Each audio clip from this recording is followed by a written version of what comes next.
Y'all, our next speaker is actually probably the longest serving Peace Corps volunteer in the House. She served from 2014 until 7 days ago. She literally is still working off jet lag. Brooklyn served in Peru as a community economic development volunteer. That was a lot of words. I was just a teacher. And has been back in Houston for 7 days, and I think is with us just for another month before she moves on to Aspen. But we're lucky to have her just for tonight. So Brooklyn, come on up. Welcome home.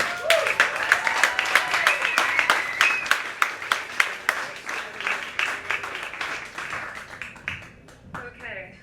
Yes, so it is true. If I kiss you on the cheek instead of shaking your hand, I am still processing this whole welcome back to America thing. So I kind of want to preface my story today. This was a blog post I wrote as part of the Blog at Home competition. I was one of the 8 winners in 2016, and we got to go to the White House, and yeah, thanks. And as part of that press tour, we got to go to the White House, and we met with Obama's videographer and Michelle Obama's photographer. And they spent like 4 hours talking to us about their strategies and our blogs and all of that. And one of the amazing things that Obama's videographer shared with us was, you know, she like challenged us and inspired us to really try and tell the story of the town we were living in at the time. Because she said, you know, you guys have this great key to this walled city. And there's a whole population of people in the US who don't have access to that same view. And so as a blogger, as a writer, it's your job to try and make those stories come alive. So a few months later, I celebrated 1,000 days in Peru as part of my 3rd year.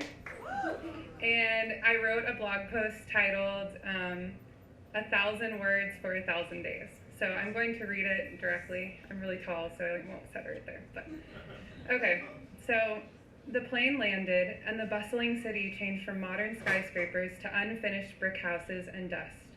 A family with a tin roof and 2 cats took in the gringa and loved her as their own. They watched exaggerated telenovelas and Esto es Guerra while she fumbled with her words, trying to communicate. But hugs and handholds were always mutually understood. As a group, they experienced it all. From birthdays to the loss of a friend, they are forever connected. They divided and conquered from the coast to the snow-capped mountains, learning the true meaning of sickness and health and finding peace and solidarity. They were showered with gifts, both tangible and not. It was not 2 years of travel, it was 2 years of living. She was given the opportunity to freeze, run in the rain, crochet, and smile with the beautiful people in the wide-brimmed hats. The mountains were forever green, complementing their bright-colored lace-trimmed tops and rubber-tire sandals. Skirt upon skirt upon skirt kept the legs of the women around her warm, while she donned a North Face coat and jeans. They drank barley coffee from the same cups, accompanied by the same wheat bread cachungas and fresh salty cheese. Wino played from an old antenna radio on the carpenter's bench and blasted from the fuzzy speakers of a 15-passenger van on its way to the city. She had a love-hate relationship with the same 5 Wino songs that played on repeat for 24 months. He took her hand and patiently taught her the double-tap steps to the beat, while spreading his arms and soaring like an eagle. They never made eye contact. As they changed partners, the people clapped and encouraged the gringa. A million smiling faces communicated the mutual pride they felt at the sight of an outsider with 2 left feet, trying her hardest to fit in. She felt alive, and finally learned that the only thing that makes a good dancer is confidence. Just as the greens started to yellow, the rains came, starting as an agreeable afternoon shower and turning into torrential downpours lasting for days. The streets turned into raging rivers and as the water poured down the mountainside. She worked alongside her coworkers until lunchtime, when they would walk home amongst the clouds, squinting to see 3 feet ahead. They would wait out the rain in the crowded little restaurants. 5 tables, open to all, expected to share with the next stranger who walked through the door. The chubby little owner made up for her stature with laughter, loud and recognizable a mile away. From the farm to their plates, they ate warm soup, rice, potatoes, yuca, creamy beans, and locally slaughtered protein. The glasses of fresh fruit juice were endless and refilled frequently, and a cheers or salutation was given each time a new person walked in the door. They paid for their meals monthly, with only a little note in the book and a trusting handshake as the daily currency. Afternoons were for classes, and the gringa showed up on that time every day, only to wait 30 minutes due to the hora peruana. She loved this time as it meant enjoying the beautiful view of the quaint city from the balcony, or conversing with the passing farmers lugging their donkeys behind. The donkeys piled high with alfalfa to feed the guinea pigs, their silver hide enveloped by burlap sacks exploding with freshly cut produce, their ear-splitting brays resonating through the sleepy town. When the women came to class, every day started with a round robin of cheek kisses and small conversations about the time that had passed between their last encounter.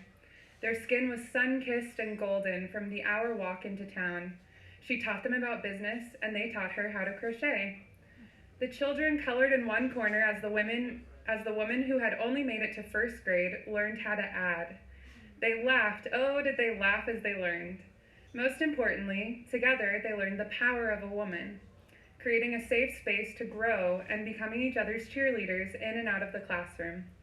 The gringa had found 13 mothers in Peru, and one day her mother met those mothers, and they cried as they exchanged gifts and lingering hugs. As quickly as the adventure started, it came to an end. The people begged her to stay, and she cried as they went around the table one by one, sharing their favorite memories together. The day she locked herself out of her house, and we had to break the window to get in. The day she called at 3 a.m, scared of the mice terrorizing her apartment, and we comically moved our daughter so she could have a place to sleep in our house. The morning she spent playing volleyball with our children, and the English greeting she left them with, a parting gift. She will forever be our daughter, sister, cousin, or teacher.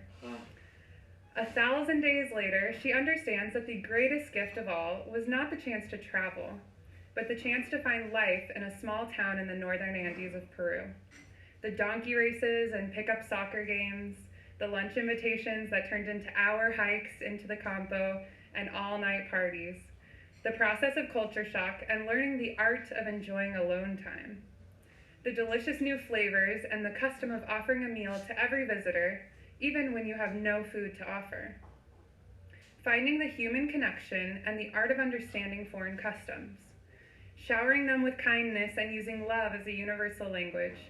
Turning the fishbowl into an opportunity to be an example, with the hopes of making a small change in the life of someone somewhere, and at the same time knowing that she could not help everyone everywhere. She was physically and mentally changed for the better, and she was there. She found life in Peru.